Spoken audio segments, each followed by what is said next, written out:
اس غار کے کئی واقعات آتے ہیں۔ جب آپ صلی اللہ علیہ وسلم پر سورہ مرسلات نازل ہوئی تو حضرت عبداللہ ابن مسعود فرماتے ایک سانپ آیا، نبی پاک صلی اللہ علیہ وسلم نے مجھے فرمایا کہ سانپ کو مارو، میں مارنے لگا تو وہ بھاگ گیا۔ نبی پاک صلی اللہ علیہ وسلم نے فرمایا شکر ہے کہ تم اس کے شر سے محفوظ رہے اور وہ تمہاری مار سے محفوظ رہا، ایسی موذی چیز جہاں بھی نظر آئے اسے مار دیا کرو۔ اور بعد میں بھی کئی واقعات بزرگوں کے ساتھ پیش آئے کہ اس غار کے اندر جا کر بیٹھے تو سورہ مرسلات کی تلاوت کی تو پھر بھی وہ سانپ نکلا، کئی 100 سالوں تک، جب تک وہ غار رہا اس غار کے اندر سانپ نکلتا رہا۔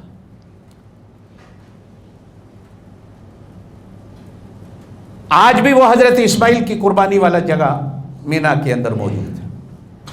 وادی محصر بھی اسی مینا کے اندر ہے کہ جہاں ہاتھیوں کا لشکر لے کر ابرہہ کعبے کو گرانے آیا تھا تو اللہ تعالیٰ نے ابابیلوں سے اس کو مروایا تھا۔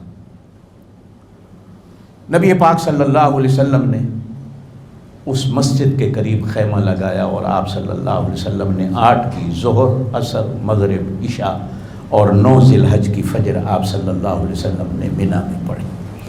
فجر کا سورج نکلنے کے بعد آپ صلی اللہ علیہ وسلم نے مینا سے عرفات کی طرف کوچ کیا جو 9 ذی الحج جو حج کا دن ہوتا ہے۔ عرفات کیا ہے؟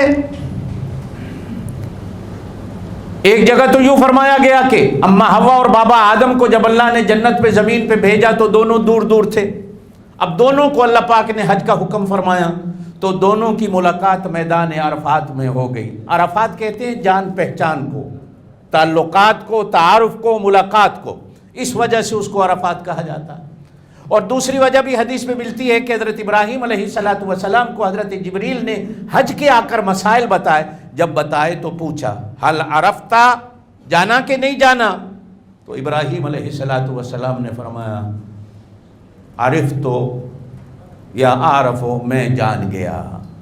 تو یہ جملہ اسی چیز سے نکلا کہ اس میدان کو عرفات کہا جاتا۔ نمبر 3، یہاں پہنچ کر آدمی کو اپنا تعارف ہوتا ہے کہ میں کیا ہوں اور کہاں آ گیا ہوں، میں اس قابل تھا کہ اس میدان میں آتا؟ اللہ کا کتنا کرم ہوا کہ اس میدان میں 1,24,000 اللہ کے نبی آئے اور 1400 سال سے امت جا رہی ہے، اور مجھے بھی اللہ پاک نے منتخب کر کے چن کے اس میدان میں آنے کی توفیق دی۔ ایک بندے کو اپنی پہچان ہوتی ہے، دوسری بندے کو اس میدان میں اللہ کی پہچان ہوتی ہے، اور تیسری چیز کہ بندہ ایک دوسرے کو مل کر آپ کہاں سے آئے، آپ کہاں سے آئے، آپ کہاں سے آئے۔ خیمے کے اندر مختلف نسلوں کے لوگ بیٹھے ہوتے ہیں تو ایک دوسرے کا تعارف ہوتا ہے۔ اور بعض علماء نے لکھا ہے کہ میدان قیامت بھی یہی میدان عرفات ہوگا، اگرچہ ہمارے علماء نے اس چیز کو نہیں مانا، انہوں نے کہا کہ اللہ جہاں چاہے گا قائم کر دے گا۔ یہ تعارف اور عرفات اس وجہ سے نہیں کہ قیامت کے دن یہاں ہوگا، بلکہ یہ ہے کہ یہاں ایک دوسرے کا حاجی کو تعارف ہو جاتا۔ مسجد نمرہ کے پاس آپ صلی اللہ علیہ وسلم نے اپنا قیام فرمایا۔ میدان عرفات میں مسجد ہے جس کو مسجد نمرہ کہا جاتا ہے۔ احادیث میں ملتا ہے کہ اس مسجد کی سنگ بنیاد حضرت آدم علیہ السلام نے رکھی تھی، اور بعض احادیث میں ملتا ہے کہ اس مسجد کی سنگ بنیاد حضرت ابراہیم علیہ السلام نے رکھی۔ یہ مسجد آدھی حدود حرم کے اندر ہے، آدھی حدود حرم کے باہر ہے۔ نبی پاک صلی اللہ علیہ وسلم اس مسجد میں تشریف فرما ہوئے۔ اگلے حصے میں نبی پاک صلی اللہ علیہ وسلم نے مہاجرین صحابہ سے فرمایا کہ تم اپنے بستر لگاؤ، اور پچھلے حصے میں نبی پاک صلی اللہ علیہ وسلم نے انصار صحابہ سے فرمایا کہ تم بستر اپنے وہاں لگاؤ۔ زوال ہونے تک آپ صلی اللہ علیہ وسلم تشریف فرما رہے ہیں۔